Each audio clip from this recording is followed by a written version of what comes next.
ಸುಖಿ ಭವ.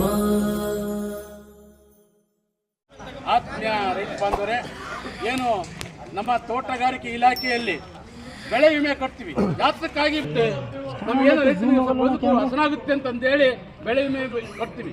ಬೆಳೆ ವಿಮೆ ಕಟ್ಕೊಳ್ಕಂತ ಸಂದರ್ಭದಲ್ಲಿ ಇವ್ರಿಗೆ ಕಾಲ ಮಿತಿ ಇರುತ್ತೆ, ಇಷ್ಟೇ ತಾರೀಕಿನೊಳಗಾಗಿ ಬೆಳೆ ವಿಮೆ ಕಟ್ಕೊಳ್ಬೇಕು ಅಂತ. ನಾವು ಆ ಸಮಯದೊಳಗಾಗಿ ಬೆಳೆ ವಿಮೆ ಕಟ್ತೀವಿ.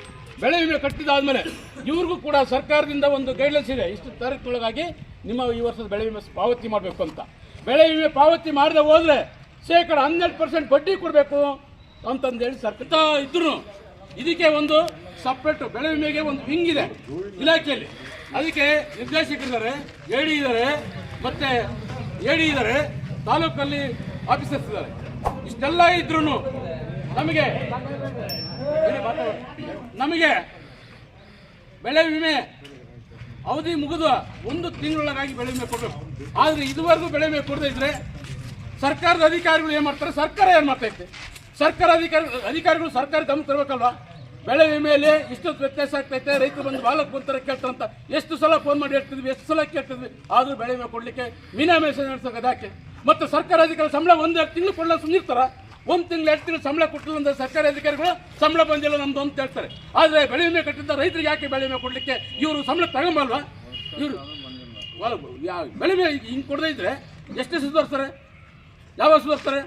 ಇನ್ನೊಂದು, ನಮ್ಮ ಜಿಲ್ಲೆ ಒಳಗೆ ಇದನ್ನು ಬೆಳೆ ವಿಮೆ ಪ್ಯಾರಾಮೀಟರ್ ಅಳತೆ ಮಾಡ್ತಕ್ಕಂಥ ಮಿಷಿನ್ಗಳಿದಾವ, ಅವು ಎಲ್ಲೂ ಇಲ್ಲ, ಎಲ್ಲ ಕೆಟ್ಟೋಗಿದಾವೆ.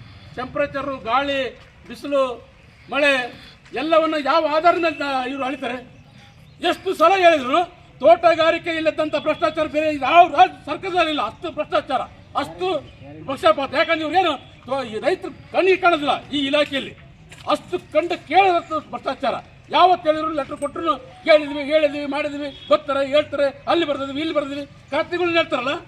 ಯಾವತ್ತು ಮತ್ತೆ ಈ ಅಧಿಕಾರಿಗಳು ನೀವು ರೈತರಿಗೆ ಬೆಳೆ ವಿಮೆ ಪಾವತಿ ಮಾಡಿದ್ರೆ ನಾನು ರಾಜೀನಾಮೆ ಕೊಡ್ತೀನಿ ನನ್ನ ಸ್ಥಾನಕ್ಕಂತಂದು ಯಾವತ್ತ ಅಧಿಕಾರಿ ಹೇಳಿದ್ರೆ ಯಾವತ್ತು ಕೇಳಲ್ಲ. ಯಾಕೆ? ಎಲ್ಲ ನೋಡಿದ್ರು ಮೂಲ ನಾನು ರೈತರ ಮಕ್ಕಳೇ, ನಾನು ರೈತರ ಮಕ್ಕಳೇ ಅಂತಾರೆ. ಆ ರೈತರ ಕಷ್ಟ ಬರ್ತಾ ಹತ್ತಾಗಿದ್ರೆ 2022-23 ಬಹಳ ಭ್ರಷ್ಟಾಚಾರ ಆಗಿರ್ತದೆ. 7 ತಿಂಗಳು ಬೆಳೆ ವಿಮೆ ಕೊಡೋದಕ್ಕೆ ನಾಚಿಕೆ ಆಗ್ಬೇಕು ನಿಮಗೆ.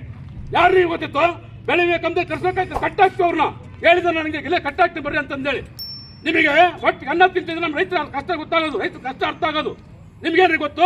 ಕೋಟಿ ಬರ್ಬೇಕಾರೆ ಮೊನ್ನೆ ಎಲ್ಲ ಹೇಳ್ತಾ ಇದ್ರು ನಮ್ಮ ಮೇಡಮ್ ಅವರು 5 ಕೋಟಿ ಬರ್ಬೇಕು ನಮ್ಮ ತಾಲೂಕಿಗೆ. 5 ಕೋಟಿ ಅಲ್ರಿ, 20 ಕೋಟಿ ಬಂದು ಸಾಲ ನಮ್ಮ ತಾಲೂಕಿಗೆ, ನಮ್ಮ ಜಿಲ್ಲೆಗೆ.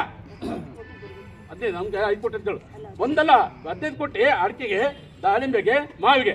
ಬರೀ ದಾಳಿಂಬೆಗೆ ಒಂದೊಂದು ತಾಲೂಕಿಗೆ ಬಂದ್ರೆ ಬರೀ ಅಡಿಕೆಗೆ ಪಾವತಿ ಮಾಡಿದ್ರೆ ಒಂದೊಂದು ತಾಲೂಕಿಗೆ 20 ಕೋಟಿ ಬರ್ಬೇಕಾಗುತ್ತೆ.